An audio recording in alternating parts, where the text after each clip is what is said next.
अस्सलाम वालेकुम व्यूअर्स, कैसे हैं आप सब। उम्मीद करती हूँ आप सब खैरियत से होंगे। आज जो मैं स्टार्ट करने जा रही हूँ टॉपिक मेरे पास है लॉगरिथम। कि लॉगरिथम होता क्या है। तो हमारे पास यहाँ पे गिवन है कि logarithm of a real number कि if a power x is equal to y then x is called the logarithm of y। यानी क्या मतलब, ये तो हमारे पास एक एक्सपोनेंशियल फॉर्म है, तो हम इसको लॉगरिथम कैसे कह सकते हैं। अब देखते हैं कि टू बेस ए, ये हमारे पास जो है बेस होती है, और ये हमारे पास क्या है, पावर है, जिसको हम एक्सपोनेंट बोलते हैं, which is equal to Y. Y के इक्वल है base A and is written as this. इसको कैसे लिखते हैं कि यहाँ पे जो भी होता है उसको हम बेस बनाते होते हैं लॉगरिथम की, और ये जो पावर होती है वो हमारे पास इस साइड पे गिवन होती है यहाँ पे, और ये जो वाई होता है हमारे पास, ये हमारे पास एक्सपोनेंशियल फॉर्म है, और इसको हमने यहाँ लॉगरिथम फॉर्म में लिखा हुआ है। तो where A is greater than zero, कि यहाँ पे जो ए की वैल्यू है वो हमारे पास ज़ीरो से बड़ी होनी चाहिए, और A is not equal to one, और वन हमारे पास ना हो, यानी ज़ीरो से बड़ी और वन ना हो हमारे पास। And Y is greater than zero, और वाई भी हमारे पास क्या हो, ग्रेटर देन ज़ीरो हो।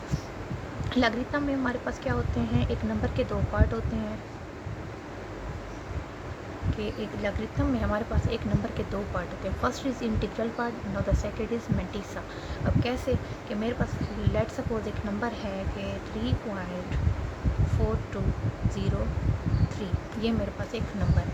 तो ये जो फर्स्ट पार्ट होता है ये हमारे पास क्या होता है, इंटीग्रल होता है। इंटीग्रल पार्ट होता है। Now the second part is mantissa. First part, एक लॉगरिथम में हमारे पास एक नंबर के दो पार्ट्स होते हैं। फर्स्ट इज इंटीग्रल पार्ट, और जो मेंटिसा होता है वो हमारे पास डेसिमल पार्ट होता है।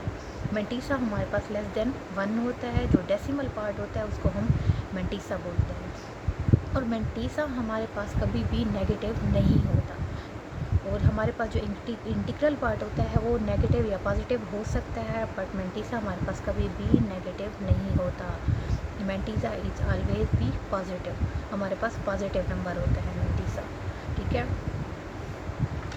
ये तो बात हो गई इंटीग्रल पार्ट और मेंटिसा की, कि इंटीग्रल पार्ट क्या होता है, मेंटिसा क्या होता है। और एक हमारे पास होता है करेक्टरिस्टिक। करेक्टरिस्टिक जो होता है हम वो किस तरह में लॉगरिथम में फाइंड करते हैं, वो होता क्या है। करेक्टरिस्टिक जो हमारे पास होता है, लेट्स सपोज हमारे पास ये क्या है, हमारे पास कितने नंबर हैं, 3.4203 हमारे पास एक यहाँ पे नंबर पड़ा हुआ है। ये हमारे पास नंबर पड़ा नहीं है। 3 के बाद हमारे पास क्या है, हमारे पास डेसिमल पार्ट पड़ा हुआ है। तो पॉइंट से पहले जो हमारे पास नंबर है, हमारे पास क्या है, वन है, इसको हम वन कंसिडर करते हैं। वन है हमारे पास। तो एक करेक्टरिस्टिक फाइंड करने के भी हमारे पास दो मेथड होते हैं। एक होते हैं by reference, by reference method होता है, और सेकंड होता है हमारे पास साइंटिफिक नोटेशन। साइंटिफिक नोटेशन, इन दोनों के थ्रू हम करेक्टरिस्टिक फाइंड कर सकते हैं। कैसे, कि पहला हमारे पास जो है वन है, यहाँ पे वन नंबर है, तो कैसे, यहाँ पे वन है तो हमेशा हम एक लेस करते होते हैं, one minus one which is equal to zero. तो यहाँ पे करेक्टरिस्टिक क्या पड़ा हुआ है, हमारे पास ज़ीरो पड़ा हुआ है। अब हमारे पास यहाँ पर एक और नंबर मौजूद है, हमारे पास 356.01, हमारे पास ये नंबर मौजूद है।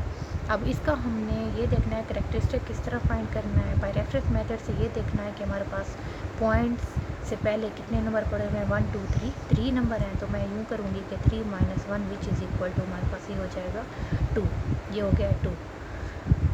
और हमारे पास साइंटिफिक नोटेशन में हम क्या करते होते हैं कि डेसिमल हम यहाँ से कितने डिजिट मूव कर रहे हैं यहाँ पे, तो ये होगा हमारे पास 3.5601 मल्टीप्लाई 10 पावर 2 डिजिट मूव किया है, तो ये हो गया 2।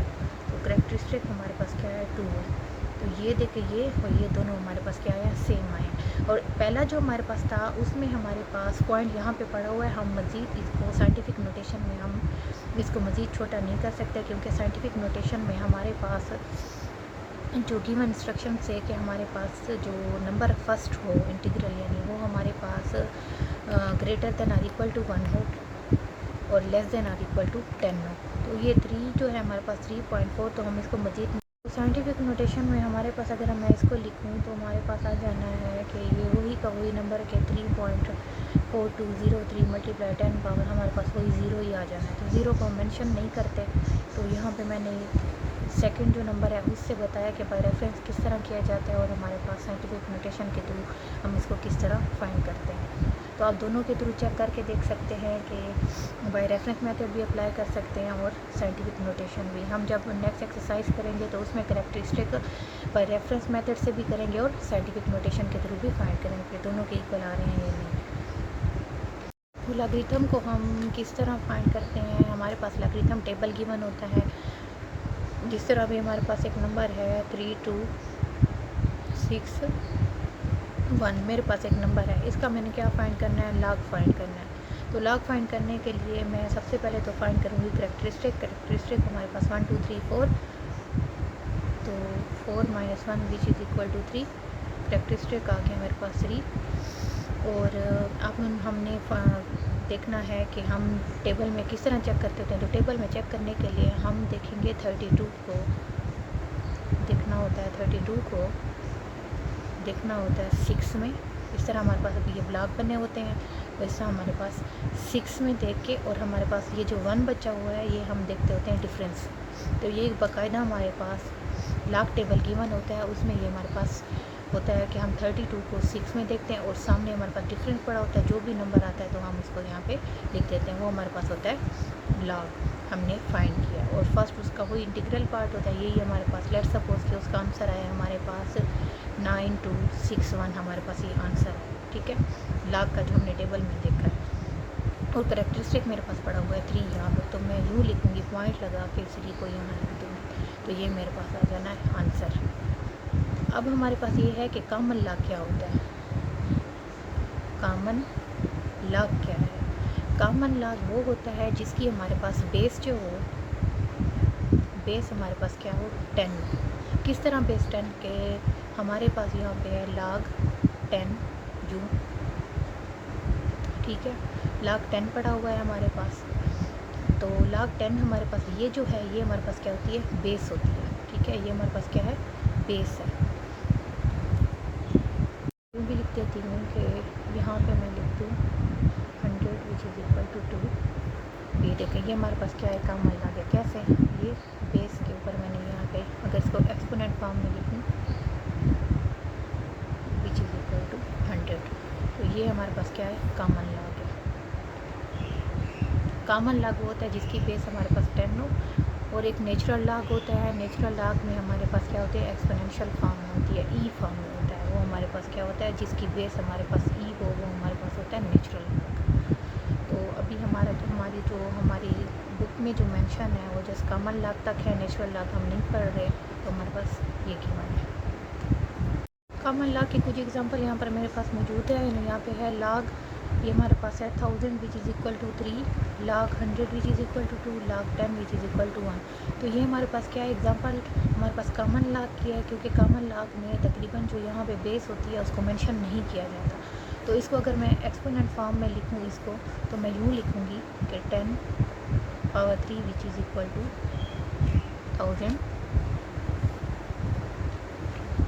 यहाँ पे 10 हमारे पास होता है लेकिन उसको मेंशन नहीं किया जाता। इसको एक्सपोनेंट फॉर्म में मैं लिखूँ तो 10 power 2 which is equal to 100। इसको मैं लिखूँ तो ये हो जाएगा 10 power 1 which is equal to 10। तो यहाँ पे हमारे पास होता है 10 लेकिन उसको मेंशन नहीं किया जाता। ये हमारे पास है कॉमन लॉग। आज के लिए इतना ही। आई होप कि आपको ये सारा क्लियर हो गया होगा। लॉग के जो पार्ट्स हैं, इंटीग्रल पार्ट क्या होता है, मेंटिसा क्या होता है, हमारे पास कॉमन लॉग क्या होता है। अगर आपको ये वीडियो अच्छी लगी है तो लाइक और सब्सक्राइब करना ना भूलें। मिलते हैं नेक्स्ट वीडियो में, तब तक के लिए अल्लाह।